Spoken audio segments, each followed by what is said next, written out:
Hi everyone, it's Margaret Manning here with 60andMe. Thank you so much for being here today. I appreciate your company on this journey of aging beautifully. We are trying to make the most out of this time in our lives, and one of the challenges that we face is making new friends and dealing with loneliness, dealing with social isolation. And as we go through different turbulent times in our history and in the world at large, we're dealing with our own personal challenges. And I want to talk to you today about how to deal with those feelings of loneliness and which sometimes border on depression, especially when we're facing some challenges in the world.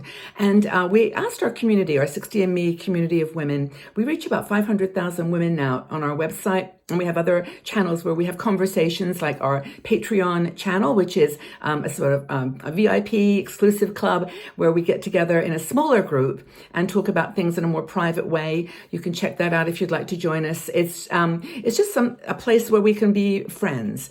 And so we talk a lot about these issues of the changing context as we get older. You know, when you're younger, you're working, you have children perhaps whose groups you participate in, you know, you're friends with their parents, and you've got a whole social milieu that is really supportive. And when you get older and leave the workplace, perhaps get divorced, your children leave home, you're really dealing with some issues that go deep. And a lot of that time we find ourselves alone in our homes. Now, when we ask women in our 60andMe community, you know, how they are dealing with being by themselves, single or widowed or alone, they say, oh, I love it. You know, I love it. I just enjoy being alone so much. I can do my own thing. I don't have to worry about anybody else. But then when you get deeper, and we did a survey on this a few years ago, actually, we asked people, do they feel lonely? And 84% said they do occasionally or very often feel lonely. So there's that kind of dichotomy of we're strong women, we can deal with it, we're cool by ourselves. But the other hand is, you know, we're missing company. We miss our friends.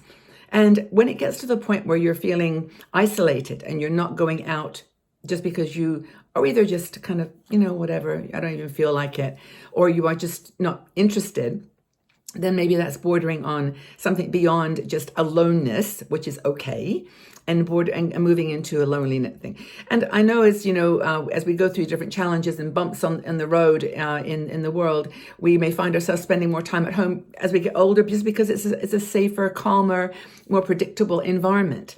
But there are some things that you can do, and even if you haven't got a lot of friends, you can stay in touch, or that are close by, you can stay in touch in all kinds of cool ways. And we'll talk about that in a second. But anyway, we should still know that social relationships are the number one determinant or condition of living a long and healthy life.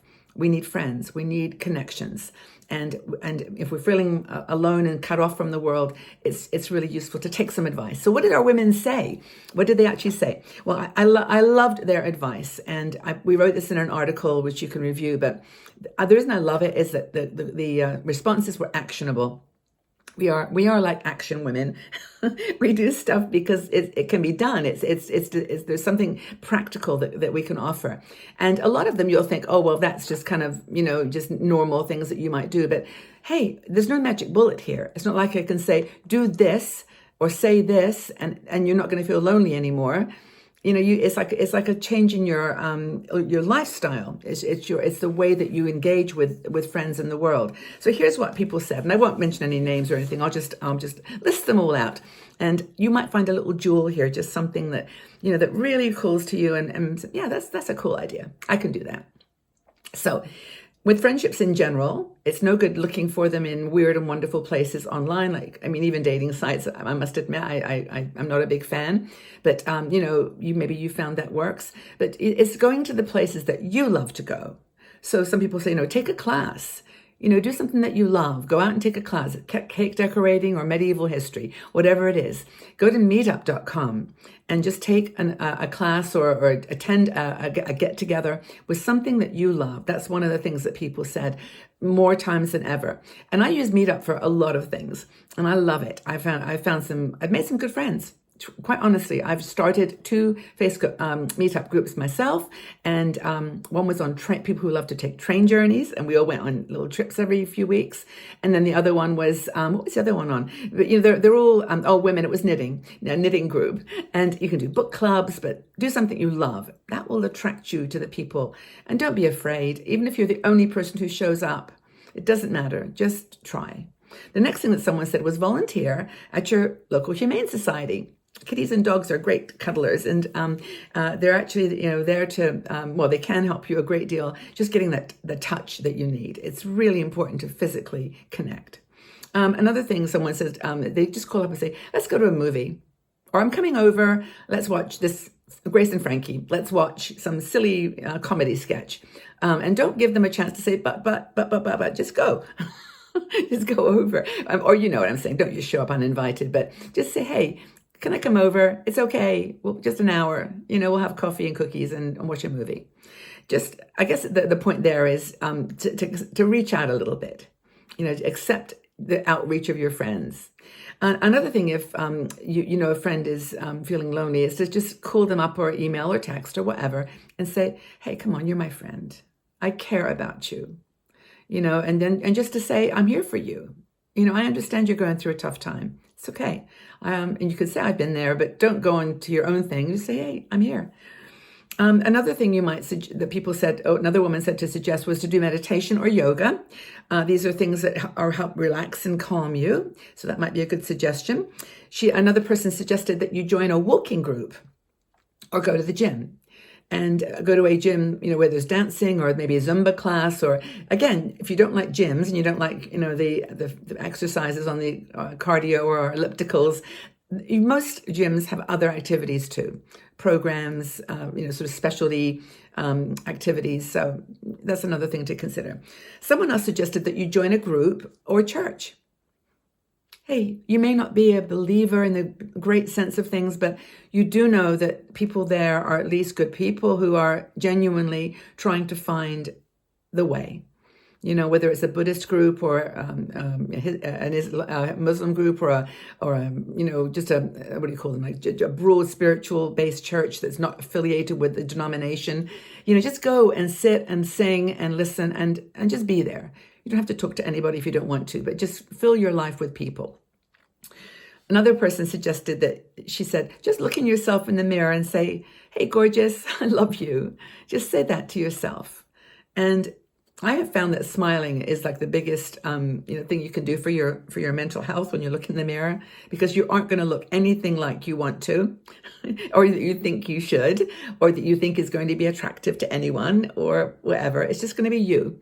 So just smile and say hi. Say, I love you. Another person suggested that you go to a concert. Just go, and if there's someone, a single person or a couple sitting next to you, talk to them. Just say hi. How are you doing? What do you think of it? And then, there's something about sitting there clapping together and watching a movie or watching a concert or a theater production. This brings you together. Someone else said, don't stay inside. Force yourself to go out. Okay, I know this is hard, especially when you feel like it might be a little bit uncertain out there and you're not sure where you want to go or, whether it's safe to venture out. Just go out. Go down to the local cafe. If you're not near a cafe, just go to the park. Just go somewhere. Go in the daylight. Go, when you feel comfortable. Another person said to pamper yourself and feel glam. I've got so many little night dresses and things that I've bought, like little, cheapy ones that are kind of, I would never go out in the world with them. They're just sort of slinky and fun. And I sometimes put those on. Maybe you do that too. But that was somebody's suggestion. Just dress up, put some makeup on, experiment with eyeshadow, and just have fun. What else? Go knit a scarf. There's a group called Knit for Peace. And I know there are lots of knitting groups at hospitals and baby hospitals where you can knit little things for people. If you like to knit or crochet, just do something for charity. Do something that makes you feel connected to the community, right? What else? Start a conversation with a stranger. I think a lot of women in their 60s and 70s and 80s are very good at this. We just lose confidence. I think we just lose confidence that we are even interesting or that we have something to share with someone. I don't know what it is that happens when we get older. We just lose that. But talk to a stranger was a piece of advice that someone gave. Join a theater group or an art class, yes. Or jump on a bus and just go anywhere. Go anywhere, somewhere, take a thermos of coffee, some cookies, sit in the back, and just, learn something about your area. Be a tourist is another thing that someone said. Be a tourist for a day and do the hop-on bus if you're in a big city. But those kinds of suggestions that people made, like, just start doing something you haven't done before. One woman said, start writing a journal or a blog. You don't have to have millions of followers. Just do it for fun. Eat chocolate. That was one of the ones someone suggested. I like that one. Look, loneliness is a state of mind. It's something it's a way of life. We get used to it. We get used to living alone. We get used to being lonely and thinking that that's all that we have. That's the option, the only option that we have. Now, I know there are some phone lines you can call. I know that in the UK, what is the one called Lifeline? I think it's Esther Ranson, amazing woman who started this thing called Lifeline. People can call just to chat. And I'm sure in your area, if you look online, you'll find some kind of a phone line or support line. And of course, there's 60andMe. Here we are. And we do videos every day almost. If you check out our YouTube channel, you'll see about 1,600 videos. That could keep you busy. And it may give you some ideas, which most important is how to make friends, how to feel relevant, important, and not invisible, and get out there into the world and just enjoy this time of your life. You can be alone, but just don't feel lonely without doing something about it. Okay, well, I welcome your conversation here. What advice would you give to a friend who was feeling lonely? If I said to you, guys, I'm feeling really lonely today. In fact, I'm feeling a little bit depressed. What would you say to me? So again, as always, thank you for being here. Thank you for your amazing support, and look forward to seeing you all again really soon. Bye-bye for now.